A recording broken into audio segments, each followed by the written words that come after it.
the vast wilderness of British Columbia, Canada, a ribbon of asphalt cuts through the forest, stretching for hundreds of miles. Highway 16 is a lifeline for remote communities, but for decades it has also been a symbol of fear. Along this desolate road, Indigenous women and girls have vanished, leaving behind only questions, heartbreak, and whispers of a killer or killers lurking in the shadows. This is the chilling story of the Highway of Tears. The Highway of Tears spans 725 kilometers, linking the towns of Prince George and Prince Rupert.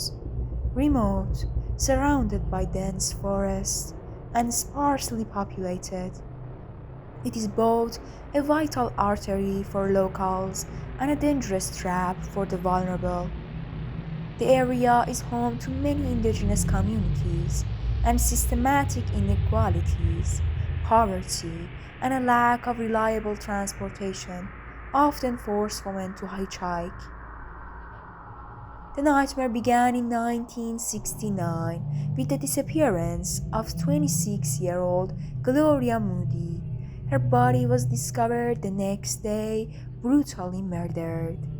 Over the years, more women vanished along the highway. Many were last seen hitchhiking, while others disappeared near towns or bus stops. In several cases, their remains were found in remote locations, confirming the worst fears of their families. The victims shared haunting similarities. Many were young Indigenous women, their lives cut short or forever lost. The disappearances and murders became known as the Highway of Tear case, and by the early 2000s, the Royal Canadian Mounted Police (RCMP) officially linked at least 18 cases to the highway. However, Indigenous groups believe the true number could be as high as 40 or more. For decades, the Highway of Tears cast a shadow over British Columbia. Families of the missing lived in constant anguish, while communities struggled with fear and mistrust.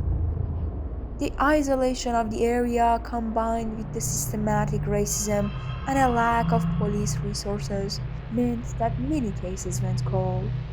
The lives of Indigenous women were often devalued, with authorities dismissing some as runaways or attributing their disappearances to their lifestyles. As time passed, patterns began to emerge. Multiple killers were believed to be operating along the highway, taking advantage of its isolation and the vulnerability of those who traveled it. Some cases pointed to serial killers, while others appeared to be opportunistic acts of violence. In 2002, one suspect, Bobby Jack Fowler, was linked to the murder of 16-year-old Colleen Macmillan through DNA evidence. Fowler, a transient worker with a violent history, was considered a suspect in several other cases, but died in prison before he could be charged. Despite this breakdown, most cases remained unsolved, and the fear persisted. The lack of progress led to growing calls for action. Indigenous leaders and advocates demanded justice, pointing to the systematic failures that allowed the crisis to continue. The Highway of Tears became a symbol of the broader issue of missing and murdered Indigenous women and girls, MMIWG, across Canada, a national tragedy that exposed deep-seated issues of racism and neglect. In 2006, the RCMP launched the Ipana Task Force to investigate the murders and disappearances. Named after an Inuit goddess, Ipana initially focused on 18 cases, but later expanded to include more. The task force made some progress using modern forensic technologies to solve a handful of cases, but many questions remain unsolved. The Canadian government has since taken steps to address the crisis, including launching a national inquiry into MMIWG in 2015.